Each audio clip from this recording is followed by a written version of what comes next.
Hi friends. காலையிலே Rousey வீட்டுக்கு வந்துட்டாங்க. பசியாட்டிருக்கு. விடிஞ்சு எந்திரிச்சு கதவை திறந்தா அவங்க வாசல்ல படுத்திருந்தாங்க. அப்புறம் வீட்டில் ஒரு பிஸ்கெட் பாக்கெட் இருந்துச்சு, அதை போட்டேன். அவங்க சாப்பிட்டாங்க.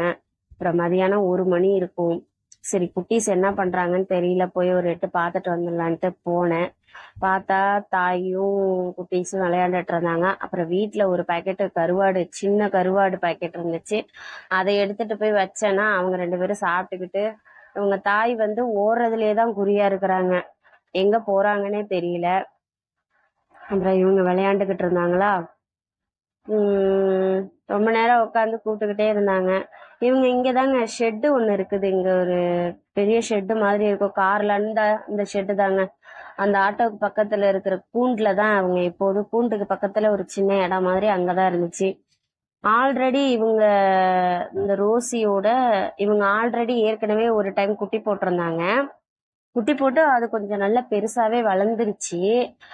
ஆனா திடீர்னு ஒரு நாள் 2 பேரையுமே காணோம். அது நல்லா வெள்ளை கலர் பப்பி, ஃபீமேல் குட்டி, நல்ல கொழு கொழுன்னு இருந்துச்சு. திடீர்னு ஒரு நாள் ஆளை காணோம். 2 பேருமே எங்க மிஸ் ஆனாங்கன்னு தெரில. தேடி பார்த்தோம், கிடைக்கல. அப்புறம் ஒரு நாள் இவங்க மட்டும் தனியா வந்தாங்க. அப்பதான் அக்கம் பக்கத்துல விசாரிக்கும் போது அந்த பப்பி வந்து சாப்பாடு தண்ணி இல்லாம செத்து போச்சு அப்படின்னு சொன்னாங்க. மனசு ரொம்ப சங்கட்டமா போயிடுச்சுங்க. அதுக்கப்புறம் சரி செத்து போச்சு, சரி இவங்களுக்கு மட்டும் சாப்பாடு வைக்கலான்ட்டு வந்தா இவங்க எங்க இருக்காங்கன்னு பார்த்துட்டு இந்த ஷெட்டுக்கு வந்தப்ப கடைசியில பாத்தீங்கன்னா இங்க ஆல்ரெடி 3 குட்டி, இப்ப அந்த குட்டி இறந்ததுக்கு அப்புறம் இவங்க 3 குட்டி தனியா போட்டிருக்கிறாங்க. அதுல ஒரு மேலு 2 ஃபீமேலு. அந்த ஃபீமேல் தான் இவங்க 2 பேரும். அவங்க அந்த புதற்குள்ள என்ன இருக்குதுன்னு ரொம்ப நேரமா நோட் விட்டுட்டு இருக்கிறாங்க. நானும் வாங்க வாங்கன்னு கூப்பிட்டு பார்த்துட்டு காதுலயே வாங்கல ஃப்ரெண்ட்ஸ். அப்புறம் அந்த வெள்ளைக்குட்டியை வந்து, அந்த மேல் குட்டியை வந்து இங்க பக்கத்துல பிசியோதெரபிஸ்ட் ஒரு டாக்டர் ஒருத்தவங்க இருக்காங்க, அவங்க வேணும்னு சொல்லி வாங்கிட்டு போயிட்டாங்க என்கிட்ட வந்து. பொண்ணா பிறந்துருச்சுங்க இல்லையா. பொண்ணா பிறக்கிறதே பாவம் தானே.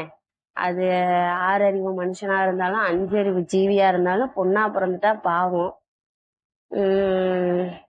அதனால அது பொண்ணா பிறந்ததுனால யாரும் தூக்கல. ஏற்கனவே அந்த பப்பி வேற செத்து போச்சுன்னு சொன்னாங்களா. நம்மளால முடிஞ்சது ஒரு வேளை சாப்பாடு வச்சா கூட அதுங்க அந்த பசி ஆத்திக்குங்களா.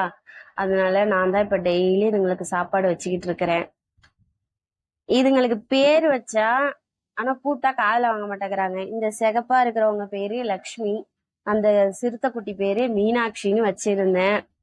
ஆனா அத சொல்லிதான் கூப்பிடுறேன், ஆனா காதுலயே வாங்க மாட்டேங்கிறாங்க. ஒருவேளை சாப்பாடு வச்சாலும் நன்றியோட இருக்குதுங்க. அது ஸ்ட்ரெயிட் டாகா இருந்தாலும் வீட்டு நாயா இருந்தாலும் நன்றியோட இருக்குது.